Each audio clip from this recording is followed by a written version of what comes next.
sidetrack you from what you're doing, to make you think you're crazy, and to manipulate the remote neural monitoring. So what remote neural monitoring is basically technology being used to read individuals' thoughts. Now, Facebook has come out and let people know that they are researching this technology. There are government patents on this, and again, there is no firewall in the brain, so this is completely possible. There wouldn't be a U.S. patent for it if it's something that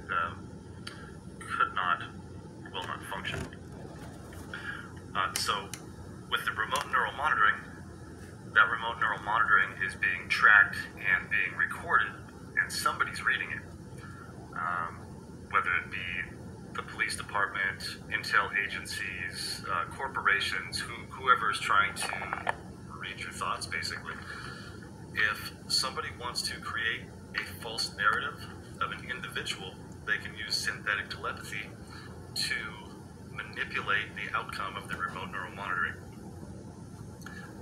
If they want a certain individual, say, of course, now it's buffing. Now this is an ex-military firefighter explaining to you how this works. Let's say I have a probation officer, and that probation officer is reading the remote neural monitoring recorded from me. And certain individuals want to create a narrative about me. They can insert different thoughts into my head. Follow me here. There are patents for this. There are millions of people complaining about this. But if they want to create a certain narrative about a person, they can insert those thoughts, that synthetic telepathy, into your thought pattern. Then the people that are reading the remote neural monitoring are getting a false narrative of the person that you really are. Okay. An RFID chip, radio frequency identification. These are inserted into, well, all kinds of people. I was going to say targeted individuals, but all kinds of people are getting RFID chips, just like you see people getting put in their hand. So while it's buffing and they're trying to stop the message, now I had surgery and I've had this done. So there are a lot of people. Their hand right here. To scan their door, to not have to have a key to enter their door, to identify themselves at work. Some people are voluntarily doing this, I believe in Denmark, somewhere in the Netherlands. But these are inserted into targeted individuals' bodies during consensual surgeries. So, say somebody gets breast implants, say somebody has, or they break a leg, and they need to get metal and a bunch of screws put into their leg.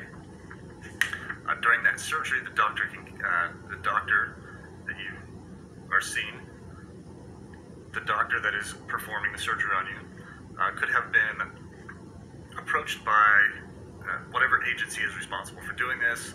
They tell the doctor that they need to help with national security. They have them sign a non-disclosure and what's called an NSL, a national security letter, saying that they cannot say anything about this due to national security, and they must insert this RFID chip into an individual's body. One of my friends actually, I just looked at her RFID printout, her scan of her body, and she's got, I don't know, 7 or 8 of them all throughout her body, some up towards her head, one in the chest, just different areas, one in the foot, things like that. So that's, and those are for tracking. They can track you pretty much anywhere you go. Say you leave your cell phone at home, they're not going to track you through your cell phone because it's at home.